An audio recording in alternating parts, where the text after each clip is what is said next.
chapitre 15. Genèse chapitre 15. Le premier verset jusqu'au verset 5. Après nous allons lire aussi toujours dans le même passage le verset 8 et le verset 18.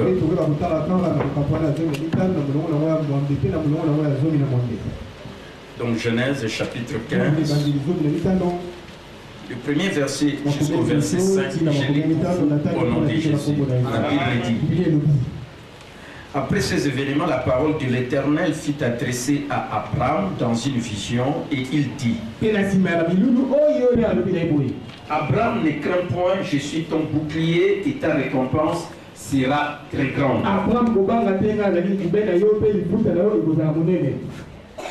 Abraham répondit: Seigneur l'Éternel, que me donneras-tu? Je m'en vais sans enfant et l'héritier de ma nation, de ma maison, c'est Eliezer du Damas. Et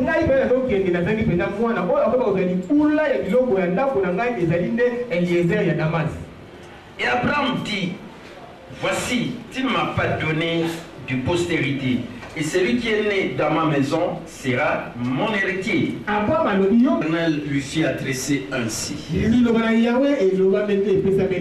ce n'est pas lui qui sera ton héritier, mais c'est celui qui sortira de tes entrailles qui sera ton héritier. Et après l'avoir conduit dehors, il dit: regarde vers le ciel et compte les étoiles, si tu peux les compter. Et il lui dit: Alors c'est important. C'est là où il faut souligner dans votre Bible. C'est là où c'est toute la promesse. Telle sera ta postérité. Amen. Amen. Voilà la promesse. Amen. Amen. Et Dieu promet, telle sera ta postérité. Abraham eut confiance en l'Éternel qui les lui imputa à justice.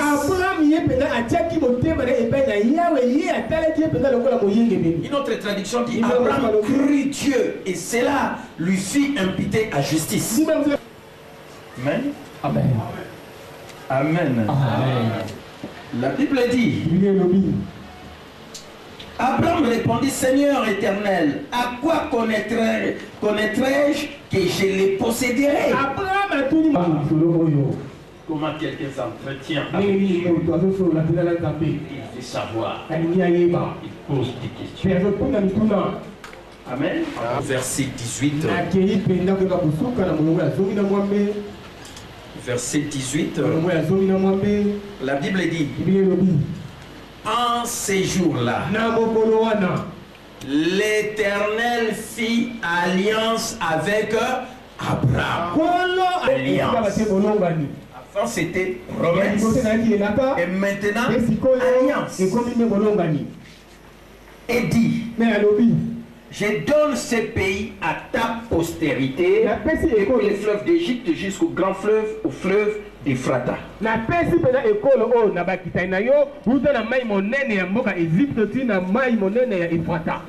Amen. Amen. Voilà, mes bien-aimés, le passage biblique que nous venons de lire. Là où vous êtes, si vous pouvez lever vos deux mains, à moitié levées, et prier pour que Dieu vous parle au travers de l'enseignement de ces jeudis. Prions. Seigneur Dieu Père, par la foi que nous te plaît. Le passage biblique que nous venons de lire, Seigneur Dieu, par l'autorité que tu nous as donnée, cette guérison aussi n'est pas l'étoile de l'enseignement de ce jeudi, au nom de Jésus, cher Saint-Esprit, le grand enseignant, nous te reconnaissons pour la guerre que nous avons les mettons en toi. Enseigne au travers de nous et que Jésus soit glorifié. Au nom de Jésus. Amen. Amen. Merci. Aujourd'hui, je vous parle de ces termes que je vous ai promis, la différence entre promesse et alliance.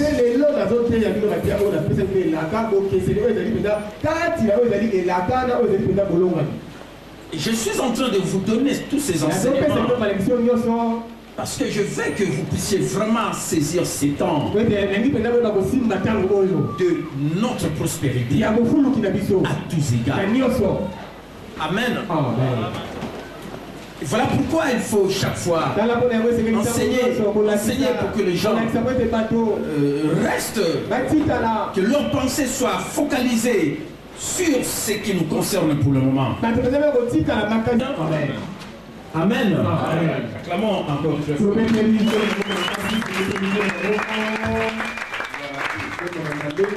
Donc, focalisez-vous vraiment sur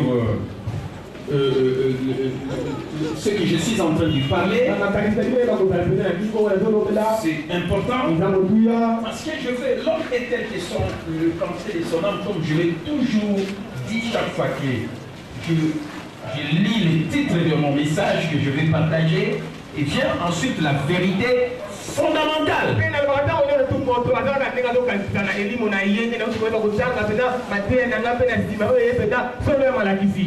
Amen. Et comme l'homme est tel que sont les pensées de son âme, voilà pourquoi il faut qu'on vous communique le pensée sur le thème que nous sommes en train d'aborder, la prospérité. Alors, l'homme est tel que sont les pensées de son âme. Si tu ne penses pas sur la prospérité, tu ne seras jamais prospère. Parce que ta mentalité se focalise sur des choses de la pauvreté. Amen. Amen. Mais si on t'enseigne sur la prospérité, tu auras les pensées sur la prospérité et tu vas commencer à agir selon ces pensées. Et tu verras le résultat par la suite.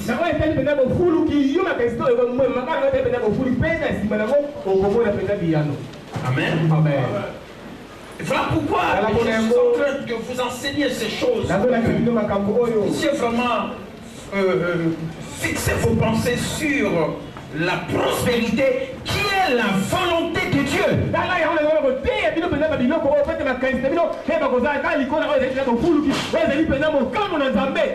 Amen. Amen. Parce qu'il y a des gens qui croient que la pauvreté, c'est la volonté de Dieu. Mais non, pardon. La pauvreté, c'est une malédiction de la loi. C'est la prospérité qui est la volonté de Dieu. On ne va pas faire le juste milieu, non. Il faut faire le choix que moi je vais être prospère et commencer à penser comme quelqu'un qui est prospère, agir selon les pensées que tu as reçues et tu verras les résultats.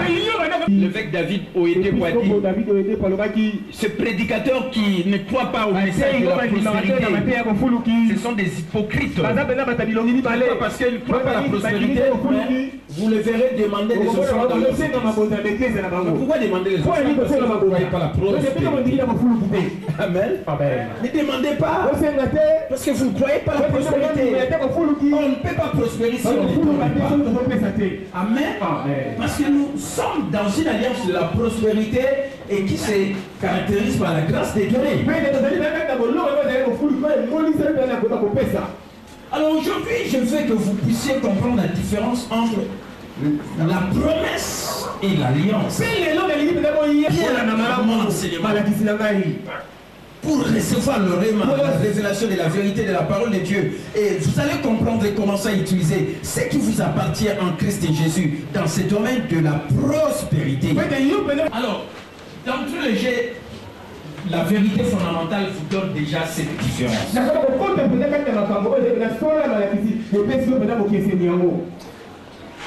Une alliance, contrairement à une promesse, c'est un Dieu indestructible. Du moment où les conditions requises sont remplies.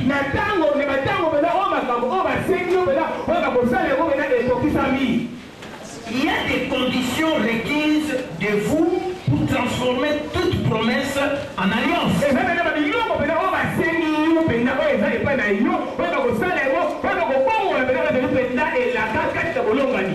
Dieu nous a fait des promesses. On dit qu'il y a des conditions requises de vous pour transformer toute promesse en alliance.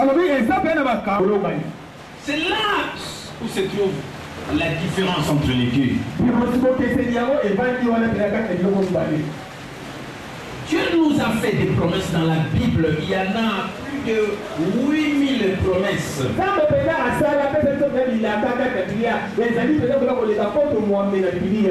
Peut-être plus de, je ne sais pas moi, il y a d'autres au-delà des 30 000. Prenons d'abord le 8000. Amen. Amen. Et nous venons de lire également dans cette histoire d'Abraham. La promesse c'était quoi? Et l'alliance c'était quoi? Et suivez le développement de cet enseignement. Mais sachez déjà que la différence entre une promesse et une alliance, c'est que Dieu promet, et dans la promesse, ce sont des promesses qu'on dit, des promesses inconditionnelles. Il n'y a pas de conditions. Il y a certaines promesses qui sont comme ça. Mais ces promesses qui se transforment maintenant en conditions, c'est à ce moment-là qu'on parle de l'alliance.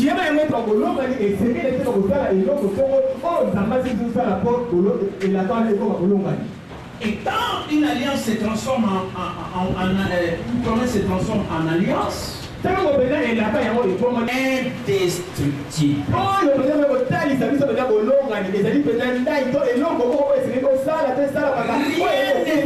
Détruire une alliance. Et si quelqu'un prend un l'engagement et aussi l'alliance, il n'y a personne, quoi que ce soit, qui peut les détruire. Parce qu'il a fait un peu. Amen.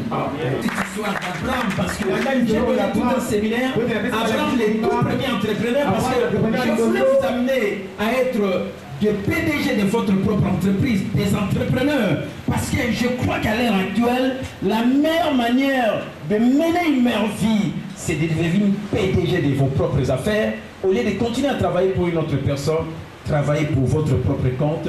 Même si vous travaillez pour une autre personne, mais ayez l'idée dans le temps partiel à devenir aussi vous-même entrepreneur, propriétaire de vos propres affaires. Même à la maison, vous pouvez le faire.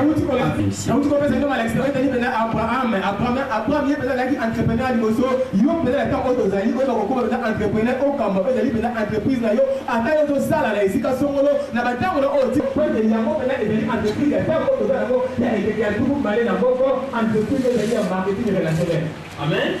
Et en vous enseignant sur Abraham, la finalité de tout le roman que je vous ai donné dans ce séminaire, c'était Genèse 24. Là où je vous ai dit, Abraham était devenu vieux. Et je veux aussi que tu aies déjà cette pensée. Moi, je deviendrai vieux. Abraham était avancé en âge. Il faut que toi aussi tu saches que tu es dans ta pensée de moi. Je vais avancer en âge. Et enfin, j'ai dit à Abraham, et de béni en toutes choses. Et tu dois croire que toi, tu termineras ta vie béni en toutes choses. Vous savez, pour moi, c'est vraiment le grand élément. Amen. Écoutez, si tu crois seulement, c'est une promesse. Parce que là, c'est déjà une promesse. Tu vois, ça devient une promesse. Amen. Si tu crois cela, si tu agis en conséquence, Dieu te rendra la vie selon sa parole. C'est le meilleur verset que tu dois garder, que tu dois enraciner en toi dans ton cœur, que tu dois méditer, tu dois agir en conséquence. Et tu dois chercher à ce que la vérité de ce que Dieu a dit à Abraham, cette vérité devienne aussi réalité dans ta vie, tel qu'il l'a dit à Abraham.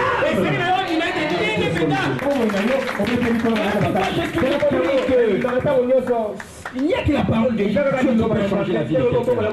Même un seul verset de la Bible, Genèse 24:1. Je suis un témoignage vivant de ce que j'ai dit.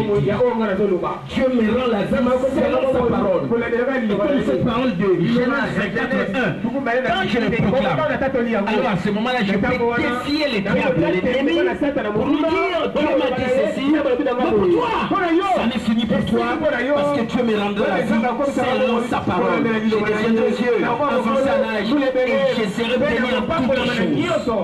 Amen.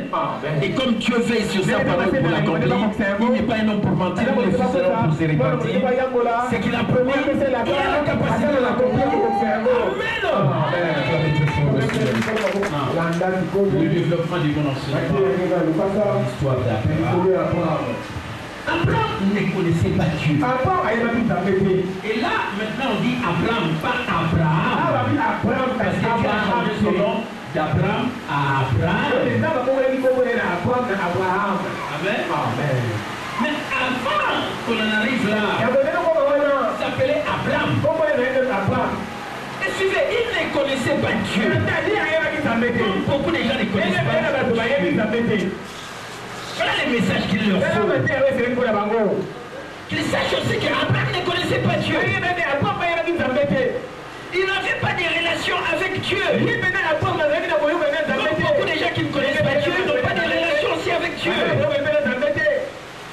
Et dans sa pensée païenne, il demandait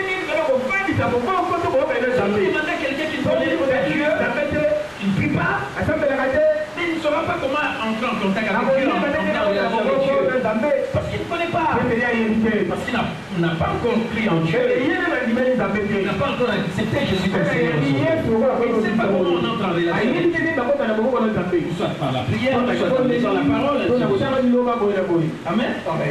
Alors, de rencontrer Abraham qui ne ne les connaissait pas. Alors c'est Dieu qui a pris cette initiative. Abraham n'avait rien fait pour mériter une visite de la part de Dieu. Dieu vient les visiter. Amen. Est-ce que tu peux acclamer le Seigneur?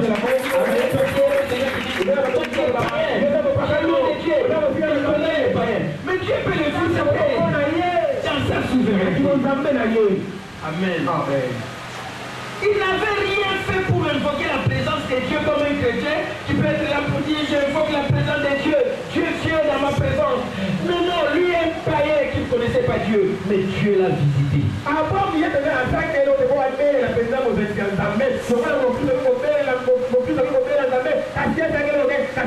Dieu parle à Abraham dans une vision.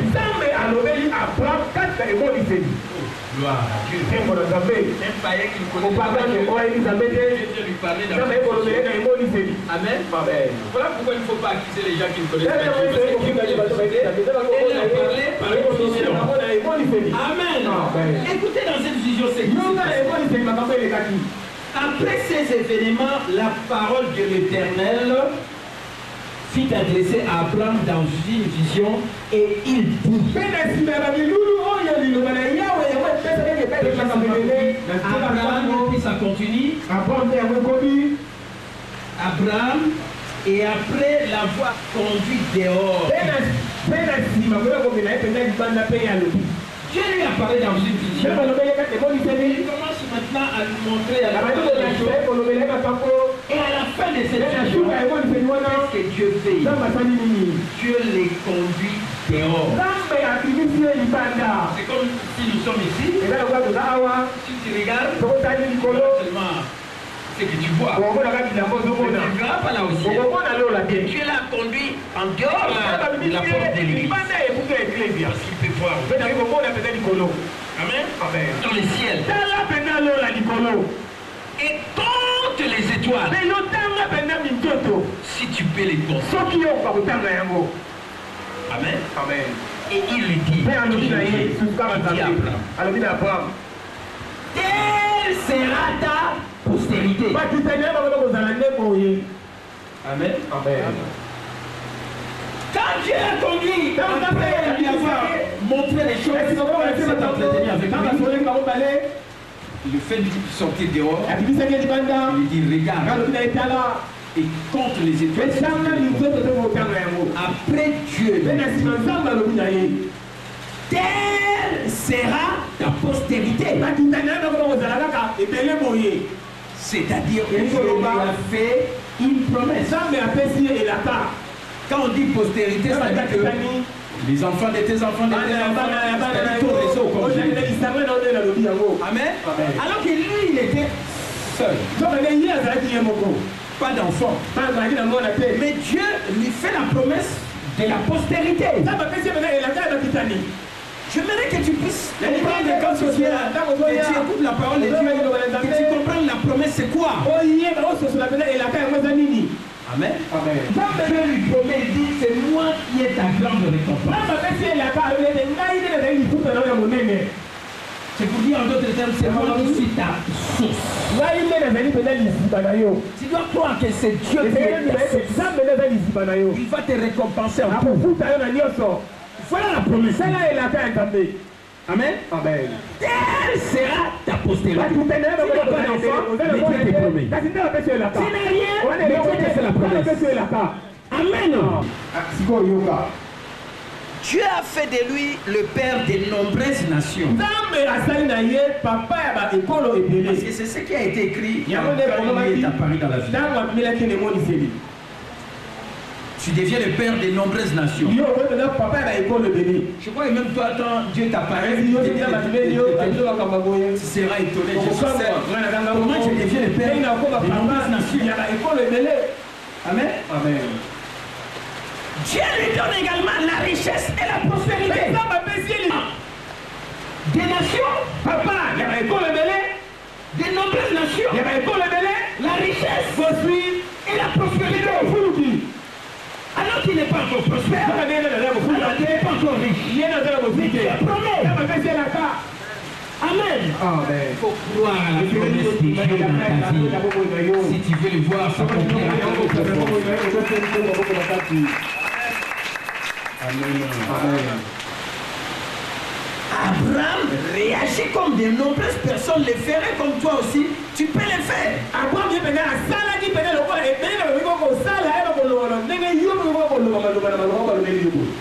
demandant comment il saurait ce que Dieu lui dit que cela est vrai. Un païen, Dieu lui a parlé et puis Dieu commence à dire quelle sera ta postérité? Dieu dit, je serai ta récompense. Dieu lui dit, la richesse c'est pour toi la prospérité. Mais même toi quand Dieu t'apparaît, tu dois te poser des questions.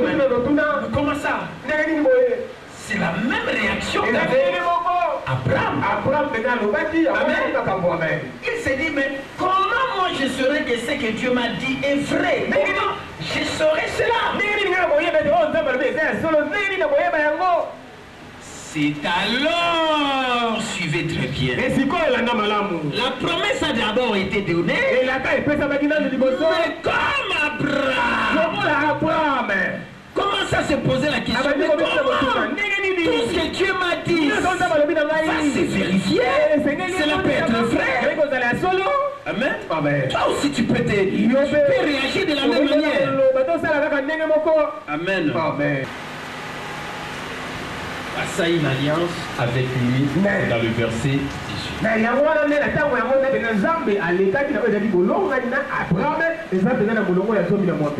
Amen. Voilà quand est-ce que l'alliance est intervenue. Il y a d'abord la promesse. Et la personne a reçu la promesse Abraham. Mais il dit, mais comment Dieu va accomplir ces choses? C'est normal, c'est une réaction normale. Et suite à toutes ces questions, j'ai dit, voir toutes ces choses. Moi je passe une alliance. Je fais une alliance. Amen. Et c'est ça le verset qui peut-être Abraham ne connaissait pas Dieu, mais dans sa culture, quand des personnes faisaient alliance, c'était comme si on signait un contrat et c'était scellé, réglé. Même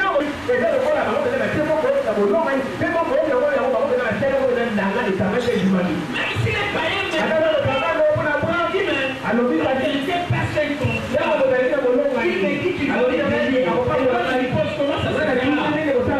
comment cela peut être fait? Et Dieu dit alors, je donne une alliance avec toi. Amen. Alors Abraham s'est dit, quand il y a alliance avec quelqu'un, amen, c'est qu'il y a un contrat qu'on vient de signer. C'est réglé. Donc quand on signe le contrat, Dieu, toi tu me dis de faire ceci. Dieu, tu m'as promis aussi cela. Je vais voir ces choses s'accomplir parce que moi je l'ai signé les contrats. Amen. Donc c'est pour dire que l'alliance c'est un contrat entre deux personnes. Et ici c'était entre Dieu et Abraham. Et aujourd'hui c'est entre Dieu et toi. Acclamez très fort le Seigneur. Amen.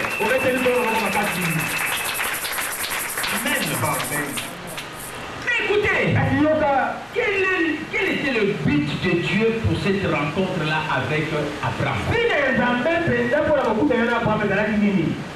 Dieu cherchait un homme juste ici sur terre. Amen. Mais cet homme-là, c'était un païen. Mais la condition que Dieu a posée pour qu'il puisse signer un contrat avec cet homme, il cherche un homme qui est juste. Amen. Et vous savez, il avait trouvé cet homme juste. Et c'est ce que nous avons vu dans Genèse chapitre 15 verset 6. Abraham mit confiance en l'Éternel qui le lui imputa à justice. C'est-à-dire, Abraham crut Dieu et cela lui fut imputé à justice.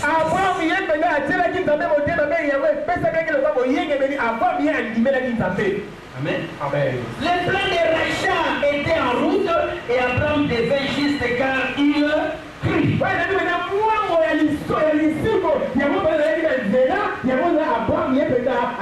Il a cru ce que Dieu lui disait.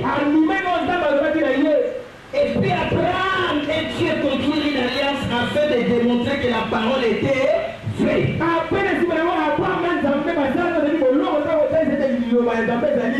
Et dans la pensée d'Abraham, c'était une chose réglée. Amen. Suivez-moi très bien. Dieu cherche un homme juste. Parce que Dieu ne peut pas quitter le ciel pour venir ici. Il ne peut accomplir son plan au travers des gens. Amen. Et dit, je cherche un homme juste. Et je vais conclure une alliance. Mais un païen Amen. Et Dieu commence par une promesse. Moi, Dieu, je te dis Abraham, ta postérité sera grande. Toi, Abraham, je serai ta récompense. Tu seras prospère, riche. Quand on te fait des choses qui sont dans le futur, qui sont dans réalité dans ta vie, c'est que ce sont des promesses. Amen. Dieu promet. Amen. Écoutez, Dieu ne dit pas. Moi, je promets à quelqu'un. Donc, pour que mon but que je fais puisse s'accomplir, il faut que la personne que je promets soit une personne qui croit ce que je lui dis. Amen. Il doit croire ce que je lui dis. Il ne peut pas douter. Amen. Directement il dit à Abraham. Et quand il a fait la promesse, ta postérité sera grande. Et directement ta postérité viendra. Tu sortiras de ton sein.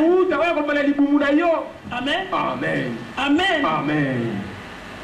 Oh, mais Abraham dit, mais comment ces choses c'est comme beaucoup de gens qui ils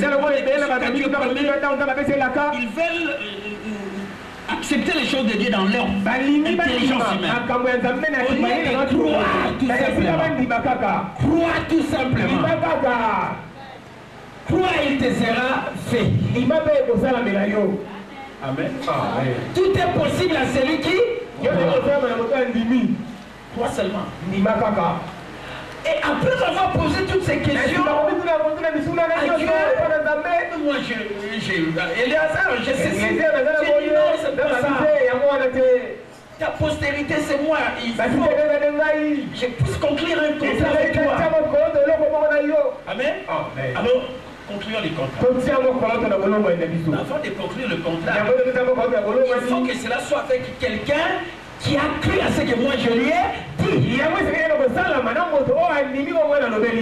Mais bien aimé, écoutez les Seigneur. Dans la vie, même si vous avez fait autant d'années dans quelqu'un qui prêche l'évangile. Voilà pourquoi j'ai toujours dit que les gens qui ont la foi, ce sont des gens qui plaisent à Dieu. Amen. Le fait seulement de croire à ce que Dieu vous dit dans la Bible, à ses promesses. Amen. Écoutez maintenant, après toutes ces interrogations finalement, on dit au verset 6, Abraham mit confiance en Dieu. Abraham crut Dieu et cela lui fit imputer à justice.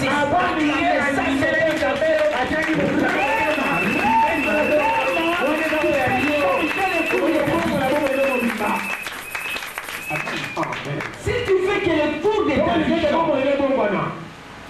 tu dois agir comme Abraham. Parce que c'est ça qu'il a qualifié comme le père de la foi. Amen. Abraham a cru seulement. Il était païen. Et directement Dieu a déclaré juste. C'est-à-dire comme si quelqu'un n'a jamais commis de péché. Amen le roi. Amen. Mon frère, ma soeur, vous savez, comment j'ai toujours dit beaucoup de gens parce que les ancêtres des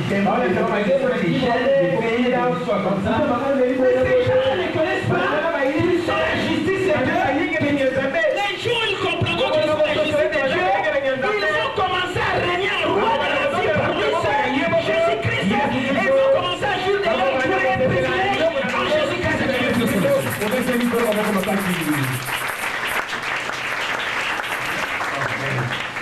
Parce que la justice de Dieu, on ne devient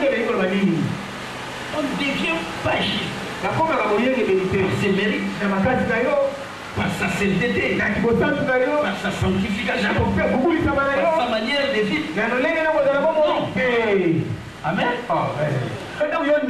Amen. Amen. Vous croyez en Jésus-Christ. Et directement Dieu vous déclare.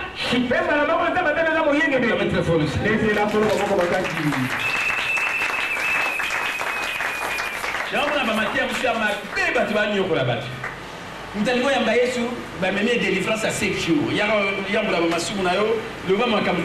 Yozo na loba na mutu na zanani. Tamsu yoko to leki ekutu so ba molo ba sa en comparaison. Alors que ça kutu wanate. Les cas il y a délivrance. Oyamba ba masumu na yo, mais ya wapi? Amen. Amen. On ne devient pas juste par ses mérites. On devient juste tout simplement car on croit en Jésus-Christ. Et quoi c'est tout? Parce que Jésus était riche. Lui qui n'a point connu le péché, Dieu l'a fait devenir péché, afin que par lui Jésus, tu deviennes la justice. Amen.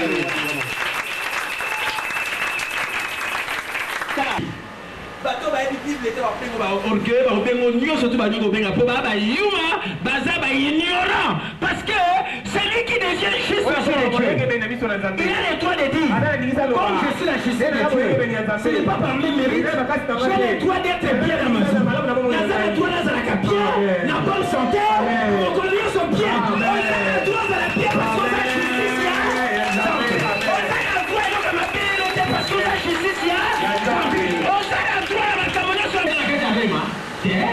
Même quand il y a les lots, aux autres canailles, ceux qui ont yambana na yesité, au yambiga yesu le mon côté mon pic ici, directement comme il paye, juste, na miso ya, nzambe, pété l'ensemble de ma bouche.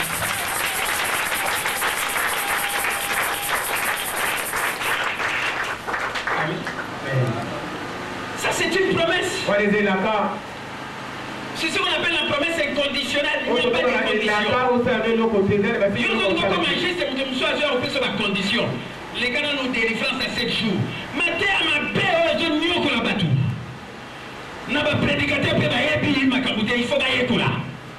Amen. Il y a des promesses où on ne pose pas de conditions. Ça ne dépend pas de ce que toi tu es. De ce que toi tu as fait. Non, ça dépend de ce que Jésus a fait sur la croix. Là où il y a eu échange.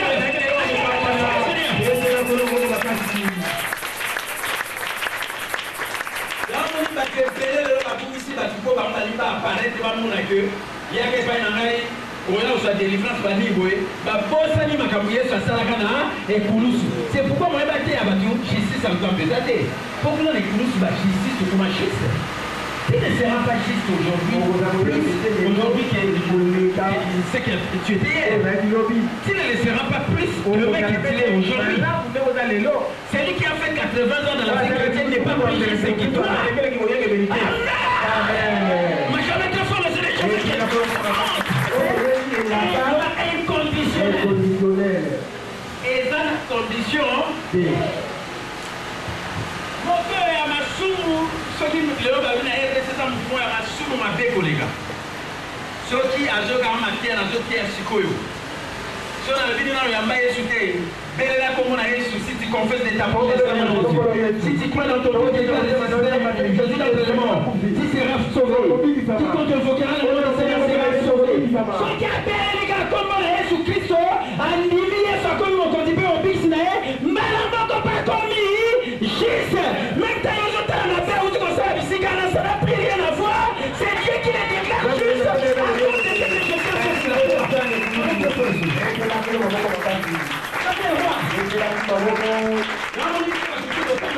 sur la justice ensemble. Dans la vie, on a dans la vie. Finalement, le roi sur la vie, aux aïeux, aux yondos. Dans sa théorie, on s'en va. Dans sa on s'en va. Dans sa justice, la vie. On va rester ici. On va manipulé à qui dans le continent. Papa n'a rien à moi, Nanaï. La paix à toi, à Nyoso. Et on a été marié à la douane, à la pierre, à la prospère, à la bonne santé, à la moutou kassika, à l'église, moi, à l'ennemi, papa, moi, là-bas.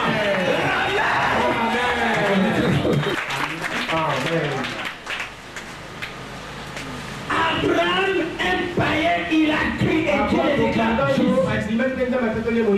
Et quand Dieu a dit, Abraham a crié. À ce qu'il lui a promis. Ok, voilà. Moutona Lukaka. Alors, Yamana Moutona Lukaka, ce qu'on appelle sur ma promesse, tout ça, c'est qu'on compte là. Alliance. Amen. Amen. Comme ça, on a apprécié la carte. Bon, on a mon asikoyo, n'a pas à détruire. Pour gagner, surtout, on a apprécié la carte, n'a pas coquissé. Bon, on a mon et n'est pas bien, mon Dieu, il n'a qu'à yo, à l'Igayo, qu'on a fait, quand t'as associé, à comme les gars, qu'on a fait l'alliance.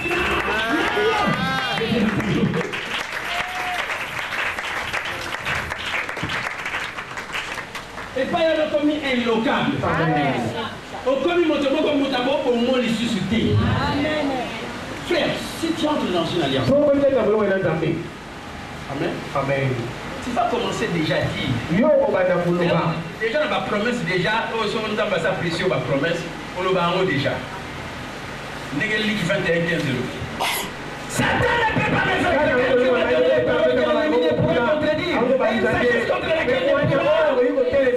Satan ne peut pas me faire motoba encore pour manga. Ce qu'on veut dire, on va faire alliance. Moto Alouki, tout soit là. Moto. Et qui l'entend moto.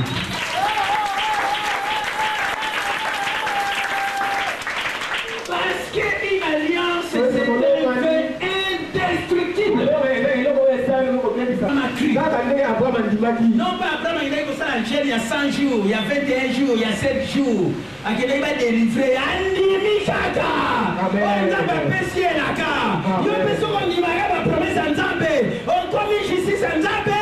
On a la droite finale, ça va. Et comme Dieu a dit, il a écrit. Donc c'était l'homme juste qui a dit. Ok, Abraham, signons les contrats. C'est scellé, c'est réglé. Amen. Moi je ferai ce que Dieu tu me demandes de faire. Et Dieu aussi fait ce que tu m'as promis. Amen. Nous avons de nouveau un homme juste sur terre et Dieu peut accomplir son plan pour la rédemption.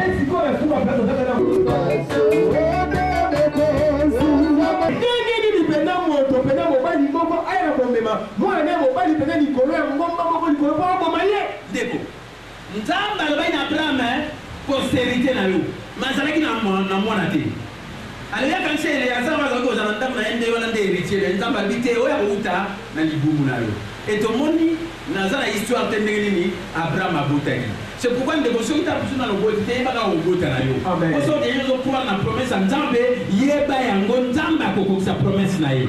Amen. Na 100 ans Abraham a reçoit Isaac. Le fils unique de la promesse. On a dit qu'il est Isaac. C'est Ismaël. Amen. Amen. Mais le fils de la promesse c'était Isaac. Et Isaac était né. Amen. Et ce fils de la promesse, c'est le même Dieu. Peut-être que va en voter. On a fait la sauce très bien. On a fait la sauce sur ma casse bien. Nene mutu va pécier moana. Oya est unique. Oya za moana ya promesse. Oya ba kitaniyo surtout ba oya na nzira moana wana. Bongo Nzamba lo ba zo moana na mema ye ne tumbeli kuna po okende mo boma yi. Amen. Amen. Amen. Amen. Amen. Amen. Yo le baga Abraham asala ya oya boye ndeko yo ka raison. Amen. Amen. Yo ka raison et même qu'Abraham pour azwa na bo pétenion. Écoutez. Quand Dieu lui avait dit qu'il aurait une descendance sur terre plus nombreuse que les étoiles. Les étoiles comptées, ça on compter.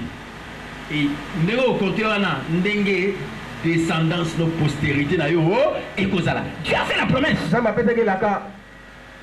Amen. Amen. Est-ce que vous comprenez? Après, il ne s'est pas arrêté là parce qu'il s'est posé beaucoup de questions. Il a demandé même à Dieu, Amen. Qu'est-ce qu'on dit? Abraham croyait. Et ça, c'est le rêve que tu dois retenir. Abraham croyait que Dieu, Amen. Amen. Une alliance à ce sujet.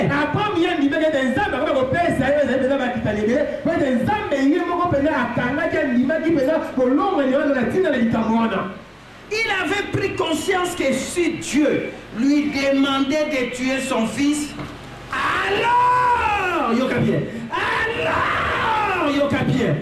nani mutono so la na Matteo kuninga ko raté mal na so bati vous en distraction et zapona à venir meilleur na yo. Amen. Suivez-moi très bien. Il faut là pour moi je vous ai toujours dit qu'il faut avoir le remise. Amen. Isaac oui. Pour fixer sur la pensée normale. Amen. Amen. Abraham avait pris conscience que si Dieu lui demandait de tuer son fils, alors il se passerait quelque chose pour empêcher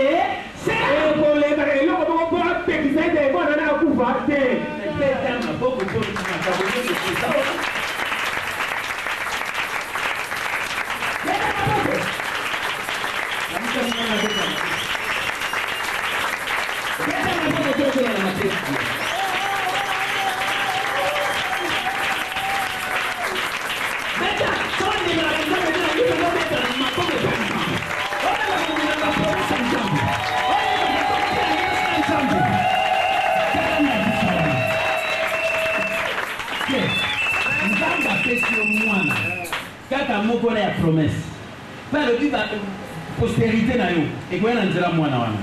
Amen. Bon je compte nzamba alo balo jwa mwana na kinde bobuma ye frère so alliance ezala yité pardon mwana na on m'aide.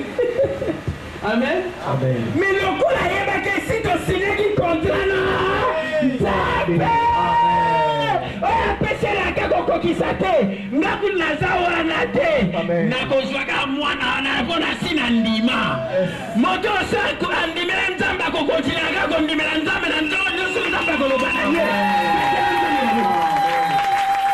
ko kotina ka ko ndimela nzamba ko dute ko posa na ni esa ka ko kote pa nzamba na amen metela nzamba baba.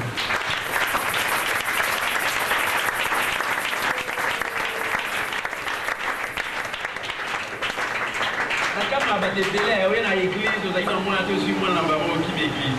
C'est que tu as conscience. C'est que tu m'as dit. Bateau va suivre ça en temps de prendre moi du pain, moi, qui c'est que, bandi me la rendant bébé. Parce que la confiance n'est pas en temps bébé. Est-ce que vous en avez bien dit dans ce moment? Pour ceux qui ont, on dit mélanzambe. Et les gens on dit mélanzambe, libéra mon colonio, ça colobanayo. Amen. Amen. Parce que promesse à Pesaïou. Pourquoi la même promesse qu'elle est une alliance? Parce qu'on dit que tu as ma pambolia Miké Mikete. On dit maintenant vivre plénitude à ma pambolia. Il y a tapé. Amen. Amen. Bien là dans le monde. Miké Mikete. Donc quand tu l'entends, il faut nos côtes là.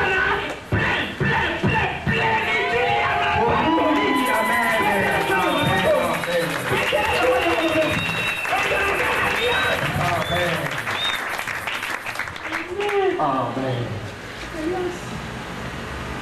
Pour signer le contrat. Amen.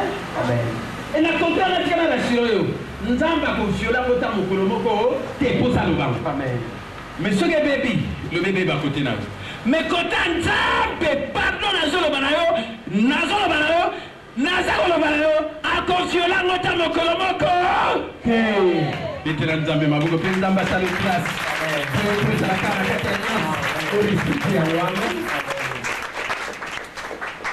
Nzamba le na plan fils. Maman na yo ngobali, fallait sacrifier. Et vous pouvez le faire. C'est pardon. C'est avec moi à l'église, c'est avec moi à l'église, la Seigneur de la Guinée. Moi, je crois que tu as une femme de la zone où on est appelé, tu as été parce que tu as appelé, tu as appelé les Zambélis. Aïe, avec la dème, à 7 mois 17 ans, moi qui peux me faire agir, à ce moment-là, c'est coquille. Alors que l'homme a fait une solution du Cameroun. Aïe, c'est pourquoi tu as là.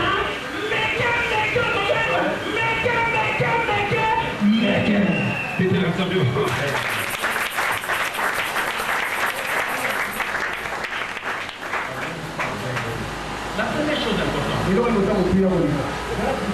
voilà pourquoi les gens qui ne croient pas Dieu, les gens qui ne savent pas Dieu, j'ai dit bien d'abord Amen. Parce que le fait de croire te fera directement que tu deviens juste aux yeux de Dieu. Et si tu deviens juste aux yeux de Dieu, les tout réclamer, il te sera donné. Amen. Amen. Amen. Nzamba bino somo na kene ko sacrifier. Abraham ayeba gike na ko dutete sina ndima. Le ba sina ndima. Sina ndima. Na ngi bedo ko mo ndina remo le ba sina ndima nzambe bandakala. Amen. Il avait déjà cru. Il a fait du magi. Mais seulement ça ne s'est pas arrêté dans le tout lui a fait. Amen. Amen. Tu as conclu aussi une alliance. Il a dit si toi tu fais ça, moi je ferai cela. Mwana wana, nazo kende. Tu es pas une kende. Même ta ba tu penda et tout le monde siga na China bomaye. Na ebi ke lokwa na saki alliance na Nzambe, c'est que Nzambe mwana pesa ngako bomete. Pona sina za kondima. Pena ndima ka. Nzamba ko botele loka pesi yote. Nzamba ko luka ba pena yote. Akoni ya tiku malamu na yo.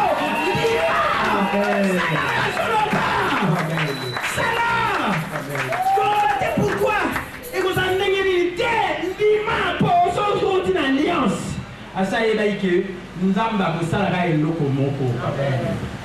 Nzamba Bosala que moi, je suis un mouvement, à Bosala que moi, je suis un Koufati. Et ça, il dit alliance, le mot alliance. Alliance.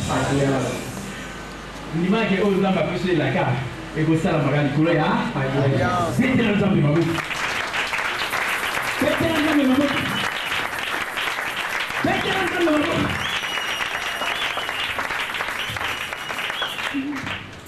Amen. Nous avons le Seigneur au Mamou Sala. Amen. Amen. Amen. Tu as la bonne nettoyage. Mais, bien le subo, on y a beaucoup pour la pasteur, au sommet de tout cas. Amen.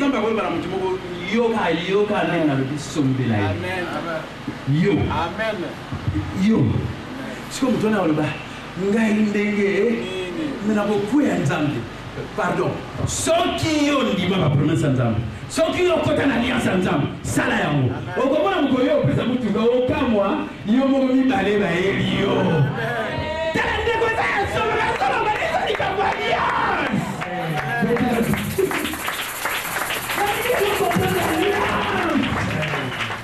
Amen. Vous avez conseillé que nous commençons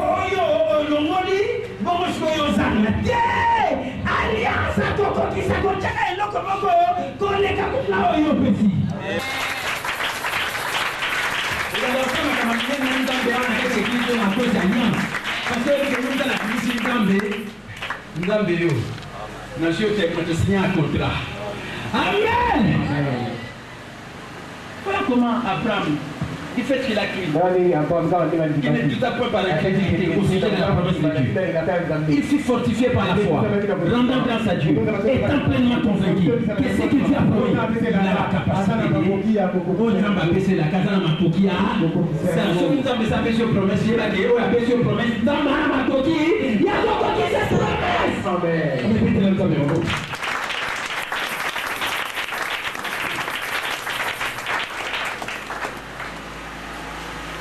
L'effet de croire déclenche le processus. L'incrédulité arrête tout. Frère, ce que vous avez crédule,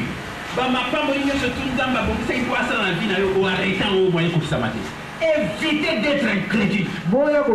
Ne suivez même pas des prédicateurs qui sont incrédules, qui ne croient pas tout simplement ce que Dieu leur dit dans la Bible. Suivez les gens qui ont la foi comme vous. Moi, je n'ai jamais douté à ce que Dieu me dit dans la parole. Parce que je sais que ce qu'il a promis dans la capacité. Amen. Amen. L'incrédulité arrête tout. Vous pouvez dire je crois, mais il manque quelque chose. Exercer votre foi, c'est l'action correspondante au fait de croire que selon la parole de Dieu. Et c'est par la foi que s'accomplit la parole de Dieu. Abraham a crié en Dieu et Dieu a déclaré cette attitude. C'est en croyant que tout a commencé. Tu as parlé dans Genèse 15 et conclu une alliance avec lui. En effet, Dieu s'est dit, je dois l'inciter à croire. Si je peux les convaincre à croire, alors il pourra démarrer le processus.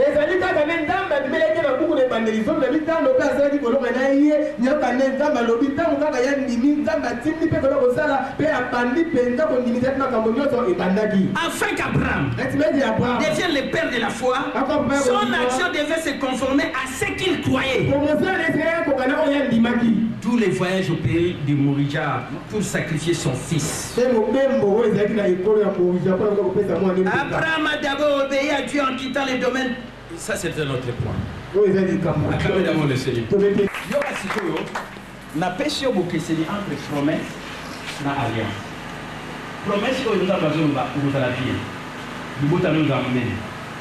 Nous avons besoin de la postérité. Pour douter, croire. Amen. Est-ce que vous avez un normal? Croire. Si vous avez une promesse, c'est une alliance. Pour nous dire que si vous avez une promesse, nous avons une promesse. Nous avons évité les abonnés. Nous avons aussi Amen. Est-ce que vous avez un normal? Il y a même aussi différence entre croire et la foi. Et l'autre même un processus pour que ma femme croire. Le fait qu'Abraham a cru, Dieu l'a déclaré juste. Amen. Je dis bien, le fait qu'Abraham a cru croire, Dieu l'a déclaré juste. Et c'est ça qui déclenche le processus des changements dans la vie de quelqu'un. Pourquoi tu es belé? Comment on a dit ça? Tu vas souffrir parce que mingi va croire. Ce qui fait que ma surtout ça dans la gymnastique, surtout. Moi, je peux savoir que je comme tel, et peut-être que je vais salam. Mais je vais un principe d'été. Principe là, il croire. Amen. Nzamba comme musika te so bandina kondima te ozo douter na marabazo lo banayo. Amen.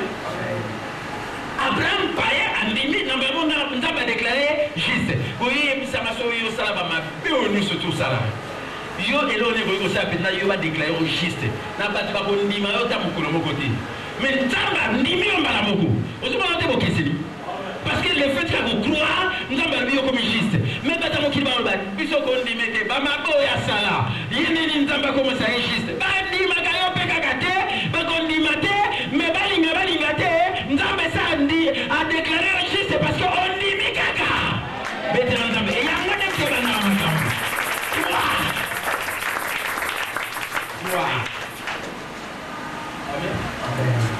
Ce que nous sommes qui nous pour la croire à la promesse à nous.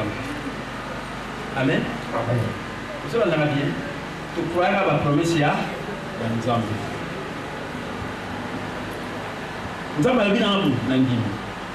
Nous avons bien en Yesu azwa bapasi na mtoto. Donc na bomi mansuti. Nandimi na. Yo imsarayo ine ojele ba nyoke obika. Wa mtute. Nandimi nzamba lobika Yesu azwa bapasi na mapibi na Yesu na bikisa ba. Banda wana tilelo na tela na nga. Le fait qu'il y a une foi, processus c'est faux.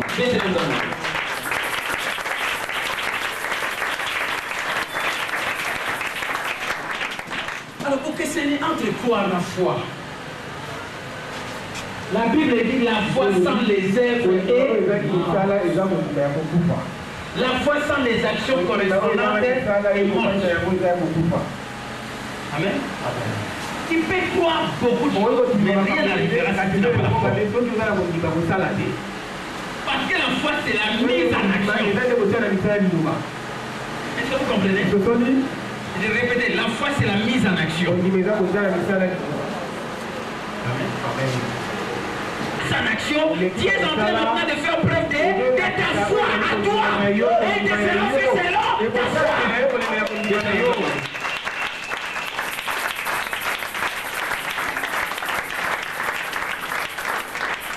Beaucoup de gens crient à beaucoup de choses, mais rien n'a changé dans leur vie. Parce qu'ils n'avaient pas la foi. Ils ne sont pas passés à la foi.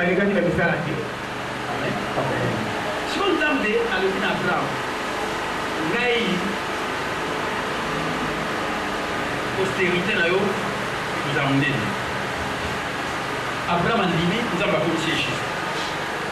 Amen. Parce qu'on est Ezaki et bandé à Makambo. On va croire et c'est bandé à Makambo. Et ça, souka Makambo. Souka Makambo des années, foi, le bas foi. Amen. Il y a une différence entre croire et foi. Croire, tu crois seulement à la promesse. Mais la foi, c'est mettre en action ce que cette promesse te dit. Agir en conséquence. Pratiquer ce que Dieu te promet. Amen. Abraham a crié, Dieu fera de sa descendance. Amen. Il a crié, et Dieu le déclare juste. Après, le même Dieu lui dit, cet enfant va les sacrifier. Amen. Et Dieu voulait maintenant voir Abraham a la foi. Parce qu'il a cru, c'est vrai. Mais est-ce qu'il a la foi? Amen. La foi, c'est la mise en Battu belé bakroya pe bakufa parce que bazalaki na foité. Amen. Tout n'a pas été belé, hein. Au moins, le bananga pe nandimaka. Tant que le bakondimana, le banae osana oso croire, osana foi, té. Pour ça, on a foi passer en action. Même étant mon le banae yo okufa lobi le talal. Mon le bino okufa lobi. Eh kaka bandi wana. Yo po bandi siko foi na yo. Nako kufate, batu bamonyo liboma, nako kufate. Si avato koma ana pe o koma no komi ana kufite pe mikoleleki, o komi no fise tio ke na wa plan. Peut-être que la maman ça c'est la foi.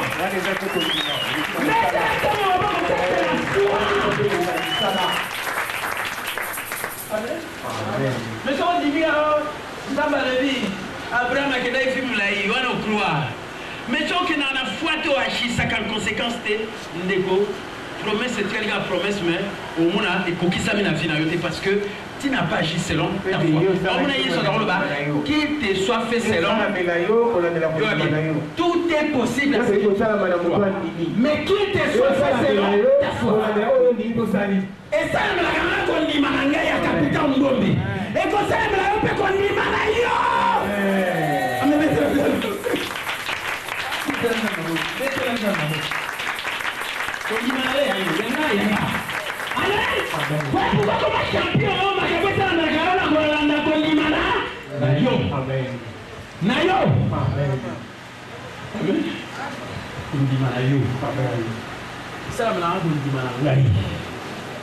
Amen. Toi, la même condiment, voilà pourquoi il faut développer un condiment. Tant aux autres, il va se mettre en pratique. La foi se développe seulement de deux manières. Quand tu écoutes cette parole et quand tu la mets en pratique, la foi va grandir. Amen. Et commencera à être fait selon ta foi.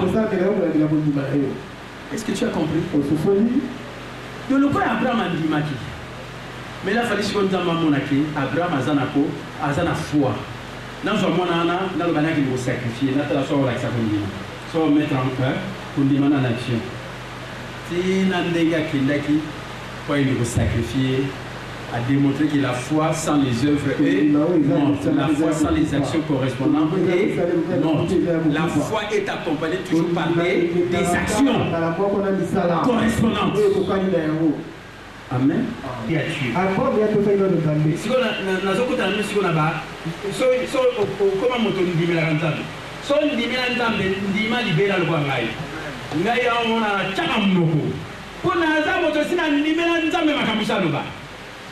Mais on se le donne 10 000 à s'occuper.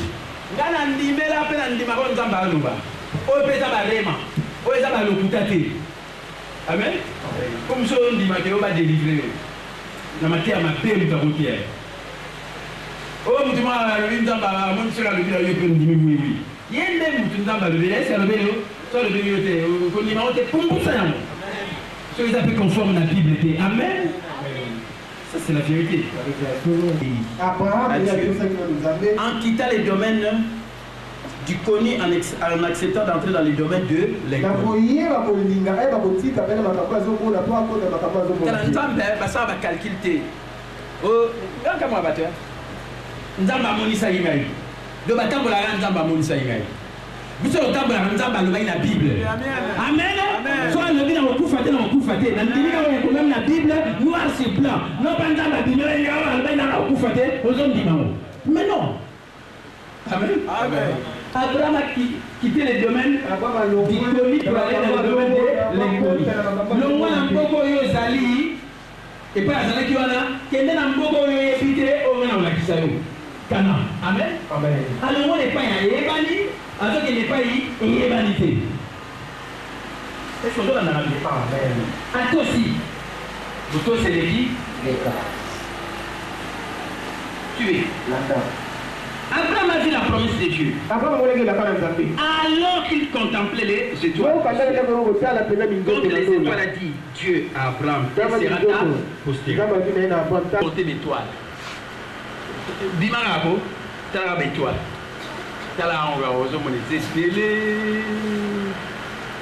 Amen. Qu'est-ce qui s'est passé? Abraham a rêvé à la réalisation de Abraham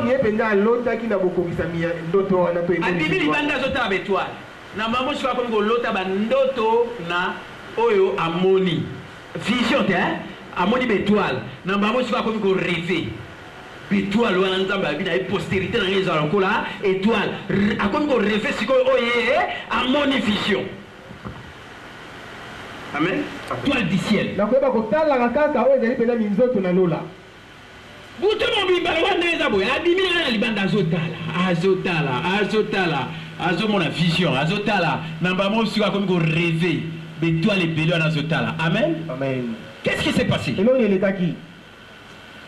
Et son imagination s'est remplie de la réalisation de la promesse de Dieu que Dieu lui avait fait. Abimi libanda azotala vision. Namba mo ko rêver. Tant comme ko rêver mon étoile, namba mo comme ko imaginer ndeni siko nzambe azako kokisa o ya pesi promesse. Vétéran nzambe mabo.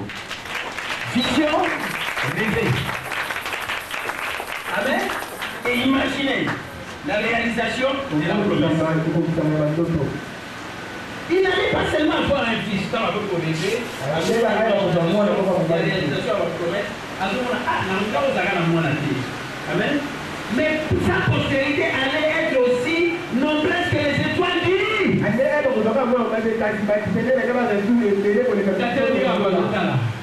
Azo rêver, après vous imaginez, Azo on a dit oh ça va faire une promesse pour qui ça va. amonaka mwana te oyo nzambe apesi mazomona sikoyo oyo ezali descendance na ye kozala ebele à partir ya étoile. Il commence à imaginer ça. Qu'est-ce que je vais dire? Qu'est-ce que je vais ressortir comme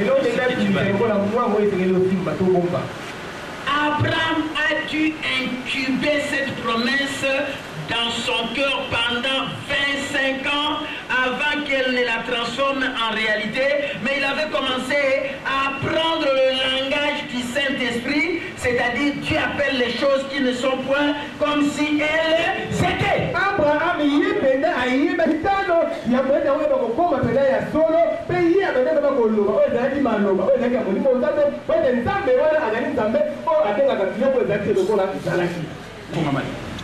les cieux sont ouverts. Abimi libanda zotala vision. Nambama bongo rêver l'étoile wana azo imaginer neli mwana ka mon côté mes descendants et vous allez prier. Amen. Amen. Nzamba pesa que promesse na âge à 75 ans. Vous êtes là?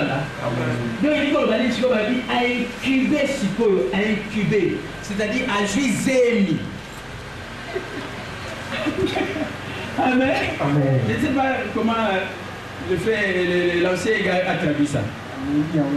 À mériter, à juger. Amen. Amen. Il a équipé cette promesse dans son cœur pendant 25 ans. Na âge à 75 ans, il n'y a pas d'image du banda à ce temps. Nous avons la postérité de nos arabes. Nous avons et koti a imaginango et koti esalineti a même zemi a même 25 ans et directement dans le fond mais c'est non seulement le fond ni ya liboso Saint-Esprit. Amen. Amen. A vous peut se souvenir sagesse. Est-ce que vous en avez bien? On a bien on a été habitué sur simba c'est important. Seulement le fond ni Saint-Esprit a koya. Et dans le Saint-Esprit, il y a Shikoyo, a comme si on a le langage, a comme utiliser le langage à Molimo Monsanto. Nao a comme imaginer la méthode la tangue et Péléwana, et si on a le langage à Molimo Monsanto et l'opinion. Commencez à appeler les choses qui ne sont pas comme si elles étaient. Bête l'entendre ma bouche. C'est ça le langage du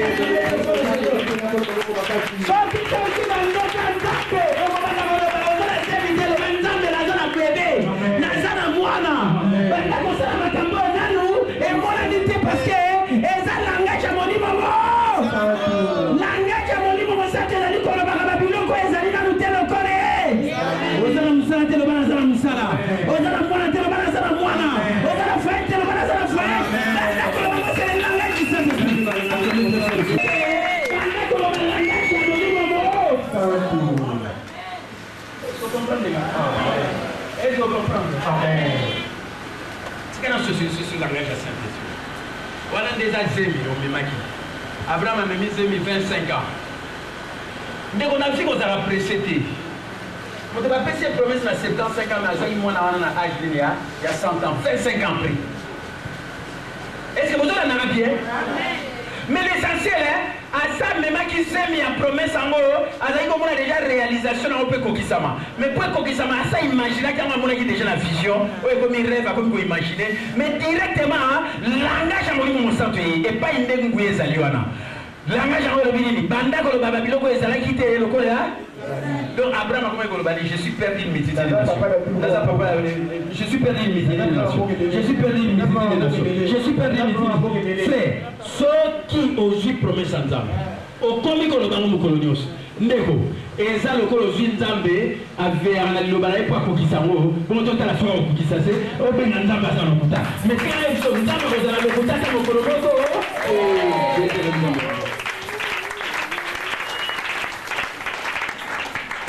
Suivez que je t'explique encore. Amen. Amen. Écoutez bien. Je vous ai dit qu'une fois que vous avez cru, Dieu vous a déclaré juste.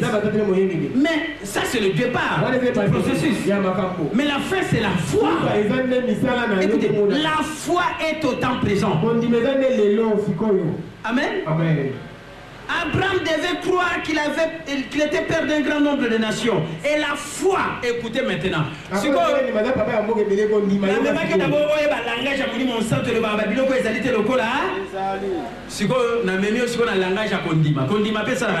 la foi aussi appelle les choses qui ne sont pas comme si elles étaient. C'est ce qui les appelle à l'existence. Parce que c'est ce que la Bible dit. Dans Romains 4, 17. Espérant contre toute espérance, Abraham crut.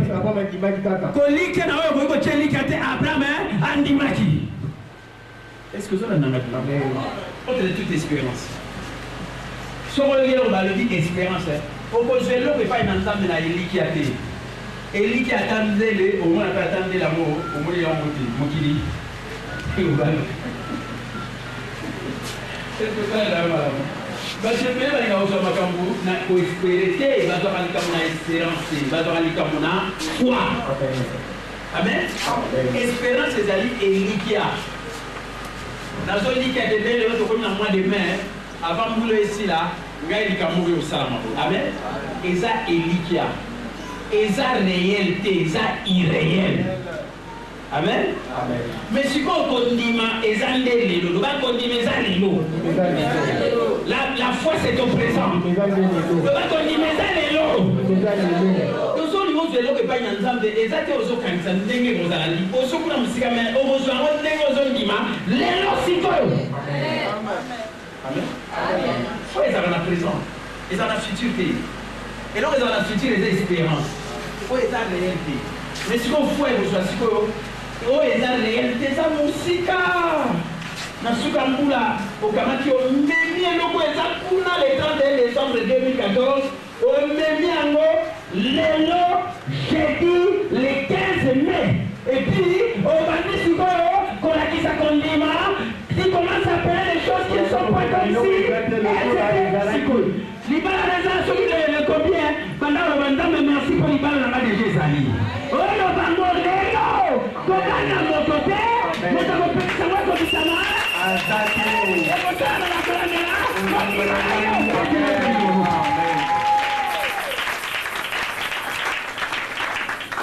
amen amen vision à tali victoire nambala moko quand à tali victoire comme cause comment l'étoile militaire sur le famille dans comment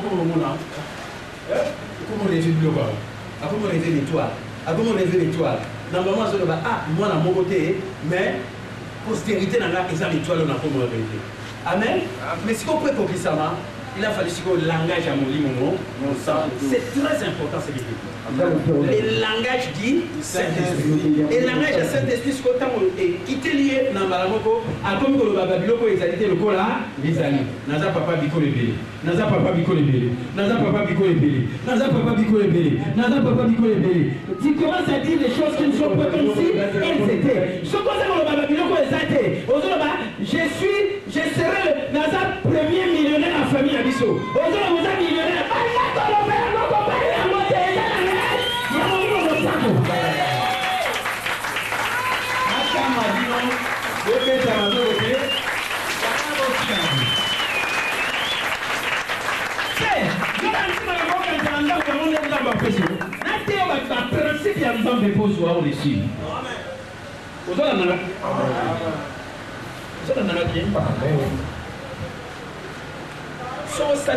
langage à mon livre au centre même tous ceux qui ont rêve combien de bateaux combien de bateaux mais si on t'a dit que tu as cherché parce que le langage à mon livre au centre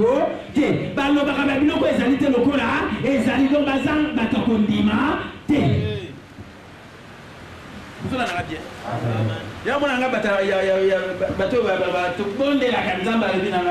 La plupart parce que la foi c'est dire des choses qui ne sont pas comme si elles étaient. Amen. Si on tient à ceux qui savent ce qu'on peut comprendre de ce que le langage je suis à Saint-Esprit, dans Saint-Esprit mais mieux dans le Babiloko les alités locaux les alliés. Après condiment les alliés, le Babiloko les alités locaux là les alliés. Amen. Yokasiko. Quelles que soient les impossibilités apparentes que nous affrontons, nous pouvons dire que soient les impossibilités apparentes.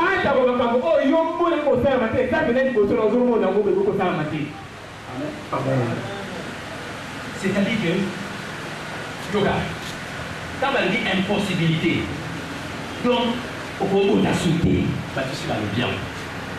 Amen. Amen. Pour ma trompe. Amen. Amen. Maladie aux animaux et mayo. Amen. Vous en avez bien. Amen. C'est ce qu'on appelle les impossibilités apparentes. Et ça, apparence. Et ça, vérité. Et ça, apparence. Mais et ça, impossible. Ce qui est impossible aux hommes est impossible à Dieu.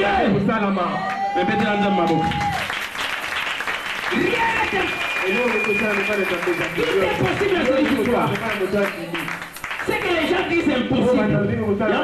Impossibilité apparente. Et ça flatte ça, apparent. La feuille verte. Amen. Apparence. Vous allez pas dire apparence, vous allez pas dire réalité. Amen. Amen. Amen. Bah tu peux pas dire qu'on croit apparence. Apparence c'est impossible. Munga ngani surtout ce qui est. So ça y est bien au kufa, ça y est bien. Donc il y a déjà une possibilité apparente. Il y a une possibilité. Comment on a les affrétés et apparence. Impossibilité apparente. Et face à ces impossibilités apparentes, il y a Amen. Même quand la maladie est au moment battu, il y a beaucoup de gens. Même quand les face à ces impossibilités apparentes, écoutez ce que toi maintenant tu crois. Dieu me fera. Munga walabi okufa mwenzamba walomi sangai na kufa na rubika. Amen. Amen. Dieu me fera triompher. Amen. Amen. Quoi encore? Dieu me donnera. Vous devez dire que vous avez aussi là, vous ajouté. On est dans une possibilité. Vous avez là. Et vous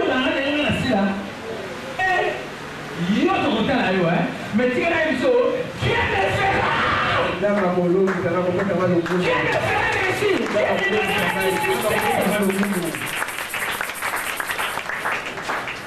Et pas de toute façon, on a un look que vous avez les contraires non. Les contraires non.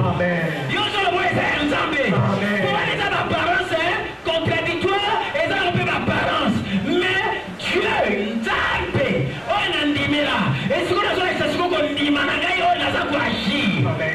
Pour le bien Dieu me fera vivre. Je ne mourrai pas. Je vivrai. Je proclamerai.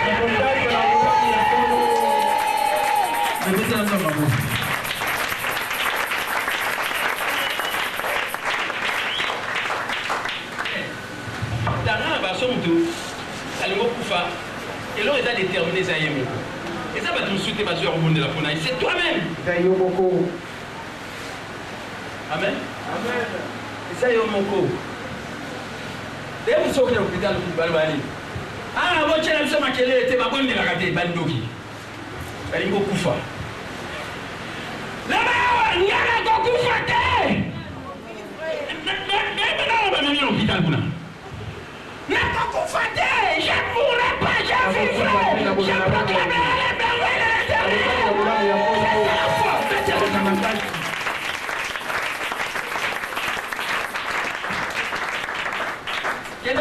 Quel est ma mère? Ah, mais tiens, mais quel était? Amen. Là, qui au bout d'un rapport, la foi parle. La foi parle. Quelles que soient les impossibilités apparentes que vous affrontez, même qu'elles apparences deviennent impossibles. Tikanayo. Parce que capitaine Tikana au Guinée na stade de pasteur et à RC Balbaï Nangaï. Mais pas mon ato na stade. Amen. Nambombe. Mutakondima. Amen. Amen. Nana rêve à Gondima. Il y a un combat ministère Rema.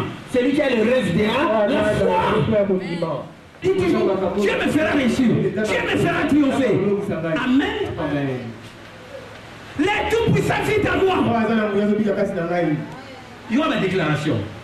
Est-ce que vous comprenez? Amen. Amen. Les tout-puissants vivent en moi. Amen. Yo sommes nous aïeux moko, mais on y va attaquer. Bando yanga Yesu, Saint-Esprit a enfant dans Kakinayo. Et puis afin de Kakinayo, Asa Kakinayo, Asa en l'œuvre. Amen. Non pas Asa non va te les tout-puissants vivent en moi.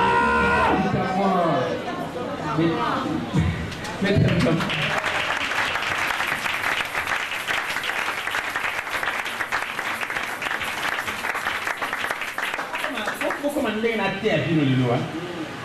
Pourquoi on est à terre vino le loin? Est-ce que vous avez remarqué? Quelles que soient les apparences contradictoires que tu affrontes, vous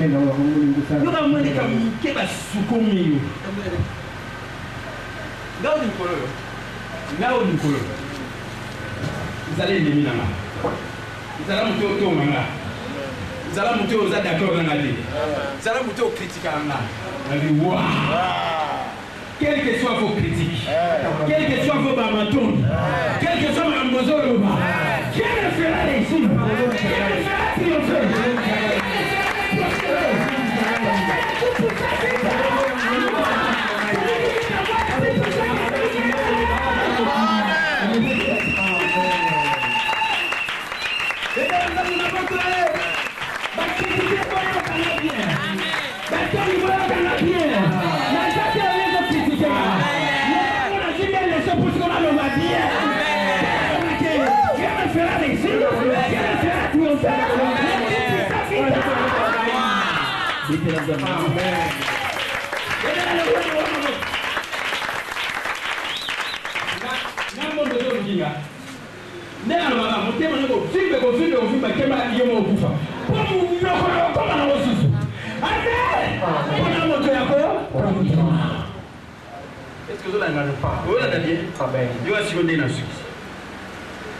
Cette façon de croire est scripturelle.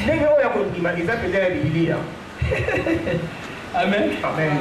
Au passé capital a prêché à Babylone, c'est selon parole de Dieu. Cette façon de croire que je parle maintenant est scripturelle.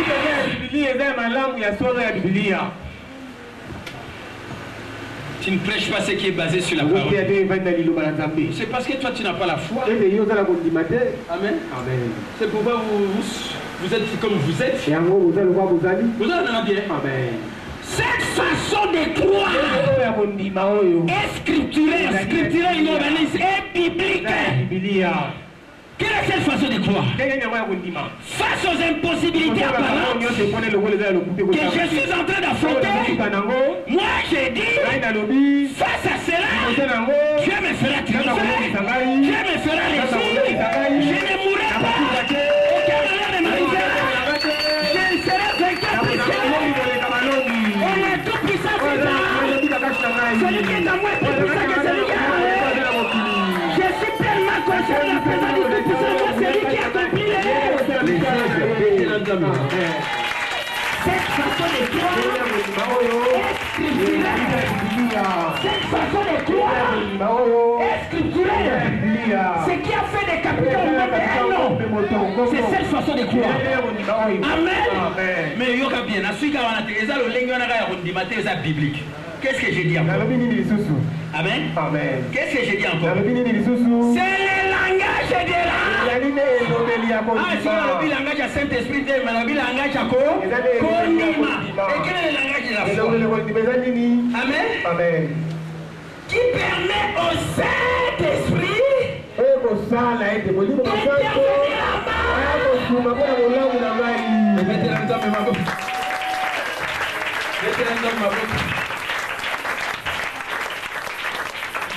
Je vais expliquer pour nous.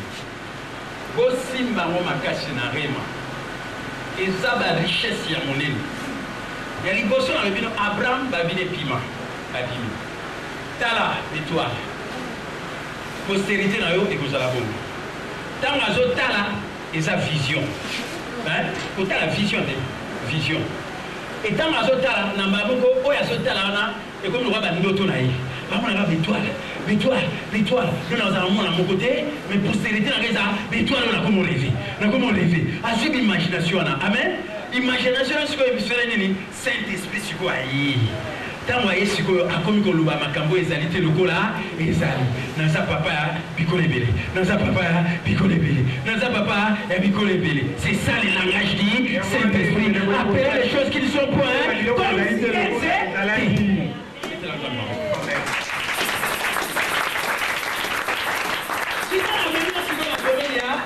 Voilà ce que les domaines à la fiction à Balais. Est-ce que vous avez dit la fiction? Dans ma monnaie, c'est mais parce que ça va modifier. Mais la réalité, il n'arrive pas à faire les choses comme s'ils sont. Mais quand ça va modifier, encore moins Gabino. Tu veux que ça va modifier, mais le langage de Saint-Esprit est ça dit. Quand ça va modifier, il gagne. Mais quel est le langage du Saint-Esprit? Amen. Et vous ne voyez en eux aucune. Pas la foi, il n'appelle pas les choses. Il n'utilise pas ces langages de Saint-Esprit, c'est-à-dire appeler les choses qui sont pas comme si elles étaient. Mais ce qu'on a dans le domaine accompli, on a ce qu'on rêve dans le rêve. Regarde ce qu'on rêve dans le rêve, c'est né dans la bâtisse. N'a qu'un bon de la pointe d'Ambalo de la main. Avec le fouca, d'Ambalo de la main. Un jour, deux jours. D'Ambalo ba ou le vini. Pardon.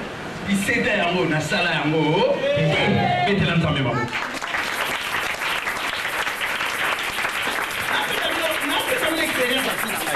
On donne que c'est qu'on a. Vous savez, on a bien. Oh, quel zamba le bélayo, amoni ça. Mais là, on a fait l'eau, on a zamba, on a fait pour tout le monde là-bas, va changer mes années. Incrédulité de l'incrédulité. Vous savez, on a bien. Mais on a dit que nous sommes dans la vie. On a dit que nous sommes habillés de toi. Amen. Mais on a eu langage à moi. Amen. Mais si on a foi. Si on a un bon bébé, il a un bon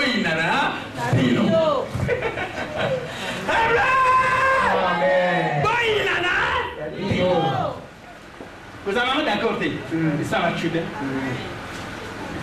Na lukaku de muta saka d'accord na ngateko pour na siko ba leçon on est sur na usama kambupi na lukaku de muta aza ko critiquer nga bana ko critiquer mais mbombe moto yako kondima na lukaku bato be nemi na yepenta kana on allié même est-ce que vous avez bien le mieux c'est toi le salanga Ngaka moto yako. Nous sommes dans cette zone. Quelles que soient les impossibilités apparentes que je vais affronter. Et nous devons dans l'Union sociale, Dieu me fera triompher. Dieu me fera réussir. Et tout puissant qui est moi. Quand nous avons fait le langage de l'Inia, Konima. Et le langage de l'Inia est bien dans le Kamoli Momosato. Una favela!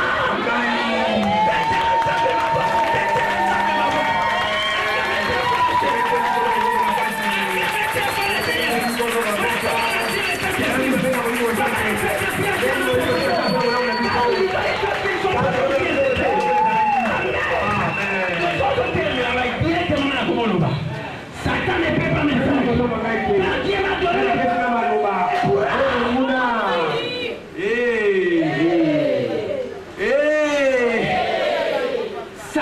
qui convaincre les gars. Donc, il y a un côté diable ou un mabe. Et si on a le Satan qui convaincre les gars. Bon, Jamba, personne n'a pas Satan qui compétit. Et on a la cour. Aucun malheur ne m'arrive. L'ennemi ne me surprend pas. Dieu est levé au milieu de son peuple échelon. Il a choisi capitaine. Il m'a oué son lycée. Sa même est soutien. Son père me fortifie. L'ennemi ne me surprendra pas. Les méchants ne me prendront pas. J'écrasera tous mes ennemis. Il frappera tous ceux qui m'aiment. Il était là comme ça. Amen. Amen. Yes. Amen. Amen. Saint-Esprit, salama kamura. Bonani ngasi na lobi. Amen. Amen. Amen. Rendre silence diable la maloba na yo. Betela tala bakwa. Rendez au silence le diable par tes paroles. Quand tu parles, tu dis Satan, tu ne peux pas me faire que Dieu les paroles que l'ennemi ne peut contredire. Et une sagesse contre laquelle il ne pourra résister. Malobano zolo bananguya. Et peut-être la Camolimo Monsanto, aïe, Sogaye. Aïe, intervenir en faveur, au Saint-Esprit, on intervenir pour empêcher ma paix sur toutes ces bêtes là.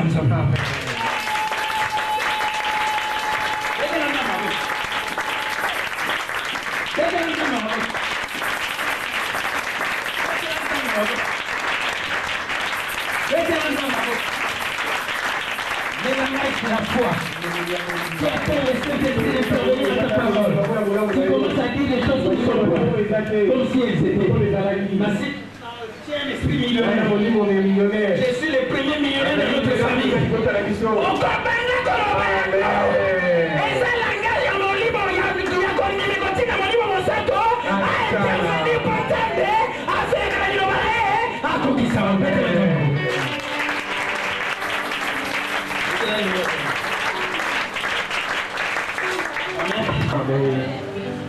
Amen. Oh, comme ça, ben ennemi na yo. Aux yeux du sang. Amen. Pour dire son avis, Satan ne peut pas me vaincre. Dans la vie, mon taco, ça la m'a payé. La vie à ça. Amen. Le roi, c'est la vie, c'est en haut. Sauf ça, il faut pas vous contre par Nambana. Saint-Esprit, on va intervenir. Au monde et merci dans le bâti. Mais Saint-Esprit, déjà ça. Donc, il y a au cas moi, et l'eau nous sommes pour ça, ma vie, pas une angaille. Et que Simba, pour Saint-Esprit à sa lèvre. Et son objet qui t'étit. Amen. Et dans le rappel, toute âme forgée contre moi, toute âme qui s'élèvera contre moi, je suis cher. Amen. Quiconque s'élèvera contre moi, tombera sur moi.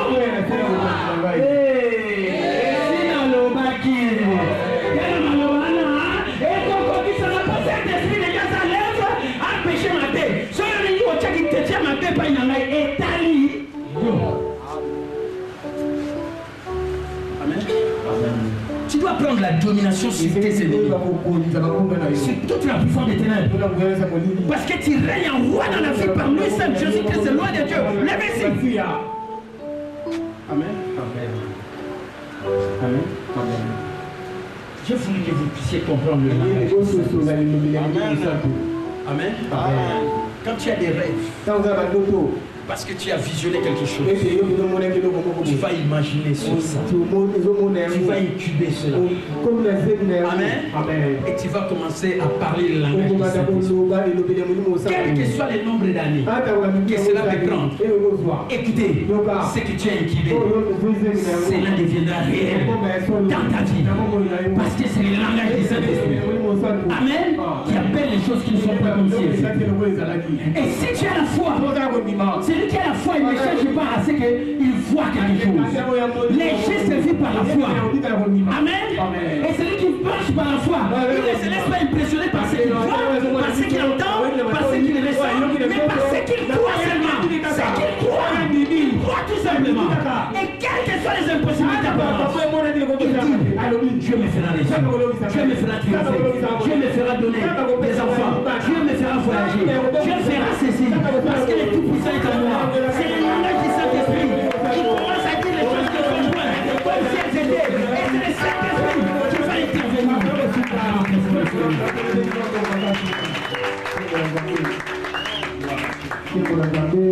Amen. Laissez-moi vous dire une chose. Terminer cette partie et finir mon enseignement.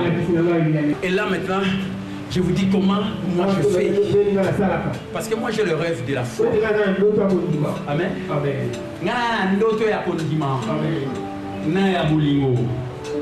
Capitaine Bombe triomphe. Parce que l'amour triomphe. Et ce là n'a pas. Mais il faut que nous avons le bel Nzamba Monisaki. Et ça bien. Nous avons encouragé Dieu. Mais seulement il faut que ceux qui s'agango na oyo ba bengi, ce que imaginer Dieu quoi là. Il faut ce que langage à Saint-Esprit ba na osala là. Mon mona mutu Nzamba lobela ki Nzamba Monisaki incroyable. À la santa condimate.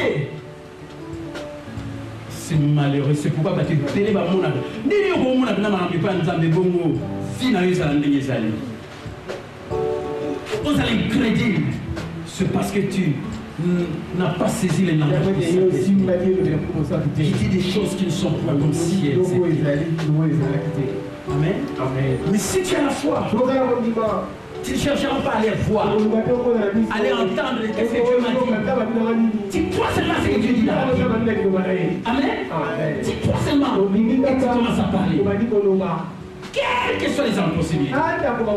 Même ta mère rouge est allée même état Baramuna Bazasi, même état montagne et Zakuna, désert et Zakuna Bazingi ou Nabamuna, tu parles les tout puissants vite en moi. Et Shaddai est avec moi. Amen. Tu parles. La foi j'ai en parlant. La foi j'ai en priant. Même quand j'ai prié, je vais continuer à parler tant que je n'ai pas vu la manifestation. Tant que ça n'est pas devenu réalité. Je vais continuer à parler. Parce que ce que vous dites, c'est ce qui s'accomplit. Amen. Amen. Alors écoutez, qu'est-ce qui fait asseoir tout? Comment tu auras la domination sur Satan? Comment tu vas commencer à dire comme moi je dis? Que beaucoup de gens ne disent pas. Je suis un champion. Je suis celui qui dit ça. J'ai dit ça hier au pasteur de communion. J'ai dit, quand vous venez ici, commencez à dire comme moi je dis. C'est ça la vision de l'église triomphante de notre Seigneur. Jésus est la tête. Il a triomphé les Satan. Il a vaincu. Et voilà pourquoi Satan, c'était l'ennemi vaincu. Qui a fait, qui a prié, détourné, qui a prié, anéanti par rester sous vos pieds. Je l'ai dit avec essence. Au moment où les autres vont dans des jeunes, dans des montagnes, qu'est-ce que vous allez chercher là-bas? Alors il faut faire cette déclaration. Qu'il neutralise Satan. Qui est l'ennemi vaincu, détourné, paralysé. Amen. Amen. Est-ce que vous me suivez? Et comment ces choses sont arrivées? Suivez-moi, c'est ce que j'ai dit. Suivez. Si vous avez suffisamment médité la parole de Dieu. Ouais. Amen. Ouais. Nana va passer capital au Ténabarima. Méditation. Si vous avez suffisamment médité, non pas si vous avez beaucoup prié, oh, bah c'est que les Congolais a bon de la famille, mais pauvreté sur mon cas, bah pas si car. On n'a pas le bien que vous avez tombé. Elle a dit mon la télévision, qui n'a pas bonne 3 jours. Non, écoutez, si vous avez médité suffisamment la parole de Dieu, Amen. Amen. Si vous allez être nourri et la foi fait pénétrer dans votre esprit, afin que fasse partie intégrante de votre être intérieur.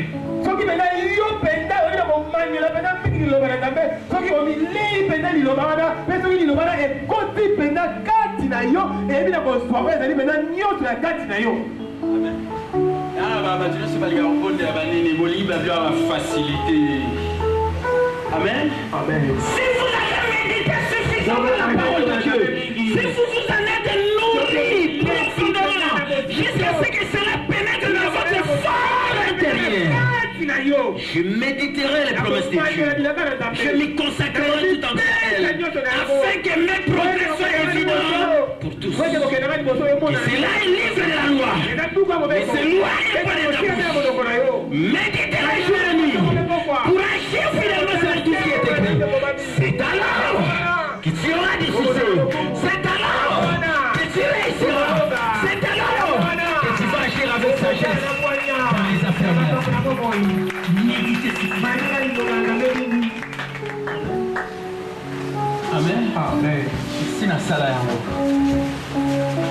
Tant que j'aime le roi, j'aime surtout j'aime Tambola. Nous avons beaucoup. Ngakuna kotanga, ngakuna nzambe, ngakuna méditation et futaka. Amen. Vous m'avez on attend. L'éternel est mort. Je ne manque de. Il me fait reposer dans des airs. Il me dirige près des eaux. Il ressort mon âme. Il me dirige près des eaux. Amen. Dans la zone au bango, Bosco et Bissangaï, Saint-Esprit de Pessanga. L'okuta monene. Faut-moi la Bible.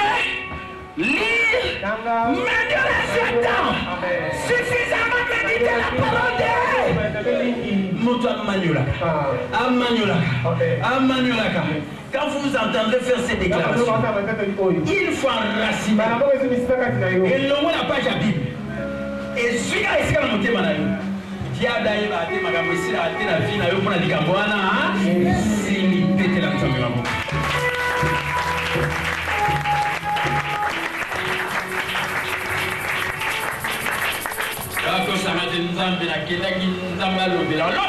Méditez la parole. Parole méditer qui est en racine katina. Vous restez au résultat là. Souka makaboni. Amen. Amen. Souka makaboni. Vous chasserez les diables à chaque occasion. Ceux qui sont méditables, ceux qui sont manipulables. Ceux qui n'ont pas la Bible, les familles en monté manaï. Diable est à besoin pour t'aider. Oui, maman, au thème, on le dit facilement au de la Bible. C'est un ennemi vaincu, défait, déplié, non, détrôné, déplié, paralysé ou anéanti, il restera. Yata amen à l'eau. Yata. Bon, bien que tout le temps, on ne peut pas tomber. Fanda sigoyo tota nana medita loba amen le bana yo fouter la kwa mo nzambe na mo mka ko ni ko de nzambe mais ça sont méditer la parole de Dieu pour que ça diable le kola amen amen amen amen la méditation quel était qui avait dit les hommes et les femmes les plus spirituels sont ceux qui méditent la parole de Dieu. Les hommes et les femmes les plus spirituels sont ceux qui méditent, qui consacrent leur temps à la méditation de la parole. Pas à la prière, mais à la méditation. Pour méditation, et l'ongola, il va n'a pas la Bible, il faut dans mon témoin. On le dit par la Satan ne peut pas me vaincre. Car Dieu m'a donné les paroles qu'il a mis pour moi. Malheureux n'a pas pu me contredire en mot. L'outil contredire en mot est allé au mot, qui est de côté les lions. Parce que tu ne peux plus contredire des paroles qui sortent de ma bouche, déjà enracinées dans mon cœur. Parce que je l'ai médité suffisamment. Et à chaque occasion, je vais chasser les diables. Amen. Amen. Il sera chassé. Parce que la parole est bien. Acclamez très fort.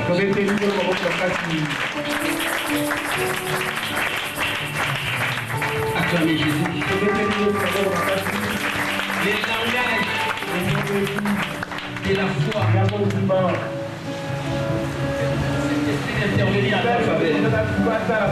C'est dire des choses qui ne sont pas conscientes. Je suis le fils millionnaire, je suis la fille millionnaire. Mais des choses qui ne sont pas conscientes. C'est le langage du Saint-Esprit qui va permettre d'intervenir à ta faveur.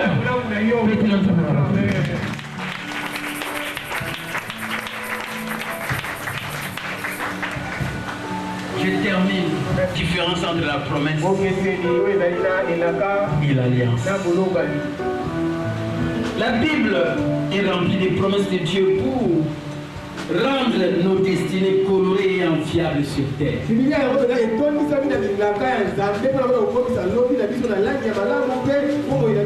certaines conditions doivent être remplies au préalable avant qu'une moindre promesse soit réalisée dans votre vie. Remplir les exigences de telles promesses et ce qui les transforme en alliance et oblige Dieu à faire sa part du contrat. Mais les dons gratuits et immérités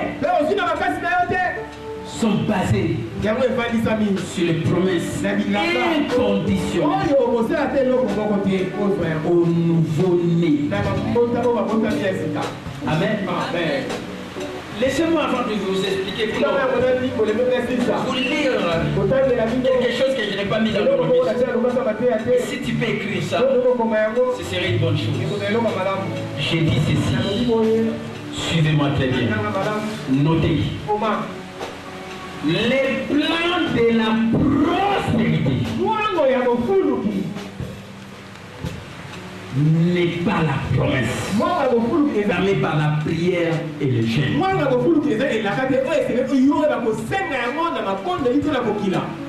Mais c'est plutôt une alliance que tu dois remplir et que tu ne peux pas violer. Amen. Je répète. Les plans de la prospérité n'est pas la promesse que tu dois réclamer par la prière. Mais c'est plutôt une alliance que tu dois remplir. C'est-à-dire pour l'alliance pour laquelle tu dois remplir les conditions et que tu ne peux pas violer. Amen. La prospérité de la moi la prospérité na grâce à couper ça. Amen. Est-ce que vous avez la vie? Amen. Et ça promesse et la carte. Le gars de Abraham, ta postérité sera nombreuse. Amen. Et la carte au niveau de la prière au gérer sur le gérer. Comment on dit ça? Ma postérité sera nombreuse. Ma prospérité sera nombreuse. Ma prospérité sera nombreuse. Amen. Est-ce que vous avez la Bible? Au moment de la Nzambe, au Pesengel la Kaboé, au lobby de la Bible. Béni soit le Dieu Père de notre Seigneur Jésus qui nous a bénis de toutes sortes de bénédictions spirituelles dans les lieux célestes en Jésus-Christ. Amen. Promesse va pour qui va bonne de la Kabo. Au coin de chez les personnes qui sont chez au coin de bonne de la. Amen. Parce que ça promesse. Est-ce que ça en a bien? Quelle sera ta postérité? Et sa promesse. Au coin de la. Amen. Mais alliance, il y a prospérité, pas bonne de la caté. Amen. Et Zalinde, promesse, il faut bon en alliance, il faut pas condition. Ce que Sali Boé Nzambe a Sali. Le roi a prospérité du Golbani. Naté il y mine. O Ezali, badon. Liboso dit.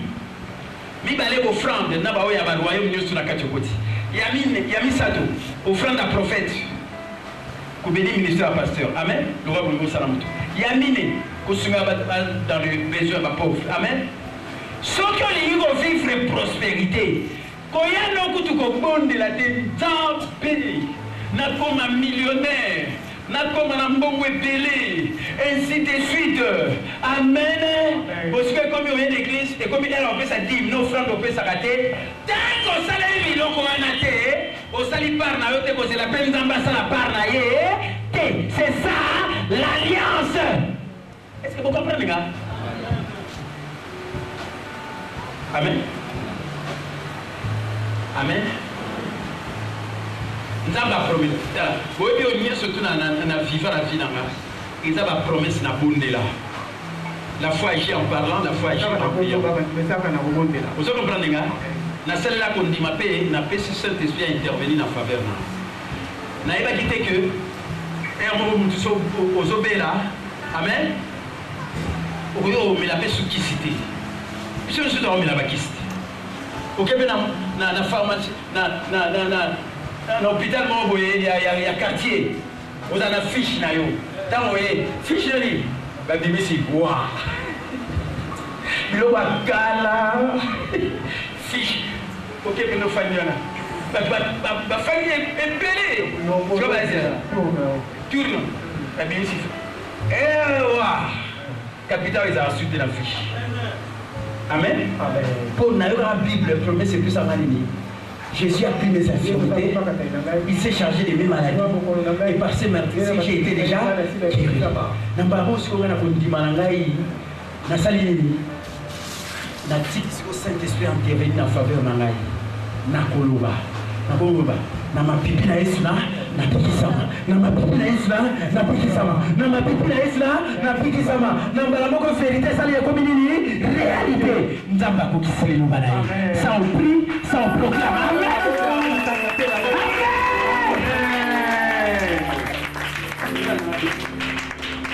La foi qui en parle la foi mais si vous savez comme elle ya mbongo et puis manakoma millionnaire. Là, les gens ont dit, nous avons dit, même ton beau débit. À côté de la maison du président, et vous verrez si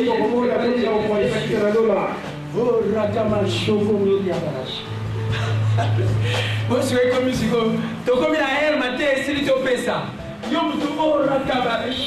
Et combien il a